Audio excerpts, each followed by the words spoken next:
Railway ತನ್ನ ಹೊಸ ದಾಖಲೆಗಳಿಗೆ ಹೆಸರುವಾಸಿಯಾಗಿದೆ.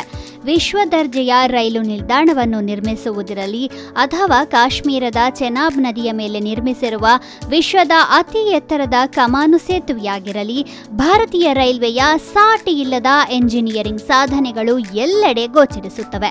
ತಮಿಳುನಾಡಿನ ಪಂಬನ್ ಸೇತುವೆ ಕೂಡ ಇದಕ್ಕೆ ಹೊಸ ಉದಾಹರಣೆಯಾಗಿದೆ. ಅತ್ಯಾಧುನಿಕ ತಂತ್ರಜ್ಞಾನವನ್ನು ಹೊಂದಿರುವ ಈ ಸೇತುವೆಯು ಭಾರತದ ಮೊದಲ ವರ್ಟಿಕಲ್ ಲಿಫ್ಟ್ ಬ್ರಿಡ್ಜ್ ಅಂದರೆ ಲಂಬ ರೈಲ್ವೆ ಸೇತುವೆಯಾಗಿದೆ. ಹಳೆಯ ಪಂಬನ್ ಸೇತುವೆಯ ಪಕ್ಕದಲ್ಲೇ ಇದನ್ನು ನಿರ್ಮಿಸಲಾಗಿದೆ.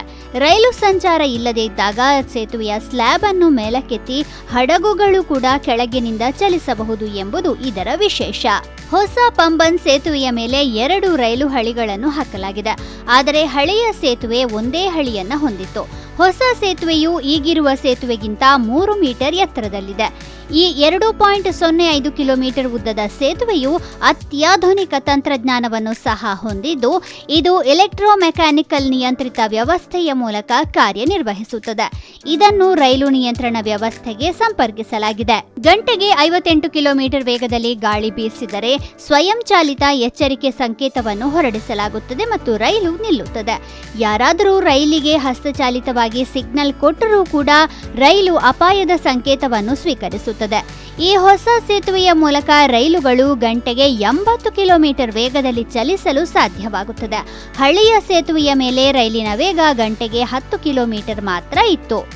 ಈಗ ಇರುವ 105 ವರ್ಷಗಳಷ್ಟು ಹಳೆಯದಾದ ಪಂಬನ್ ರೈಲ್ವೆ ಸೇತುವೆಯ ಬದಲಿಗೆ ಹೊಸ ಸೇತುವೆಯು ನಿರ್ಮಿಸಲ್ಪಟ್ಟಿದೆ. ಈ ಸಮುದ್ರ ಸೇತುವೆಯನ್ನು ರೈಲ್ ವಿಕಾಸ್ ನಿಗಮ್ ಲಿಮಿಟೆಡ್ 535 ಕೋಟಿ ರೂಪಾಯಿ ವೆಚ್ಚದಲ್ಲಿ ನಿರ್ಮಿಸಿದೆ. ಈ ಸೇತುವೆಯ ಶಂಕುಸ್ಥಾಪನೆಯನ್ನು ಪ್ರಧಾನಿ ನರೇಂದ್ರ ಮೋದಿ ಅವರು 2019ರ ನವೆಂಬರ್ನಲ್ಲಿ ಮಾಡಿದ್ದರು.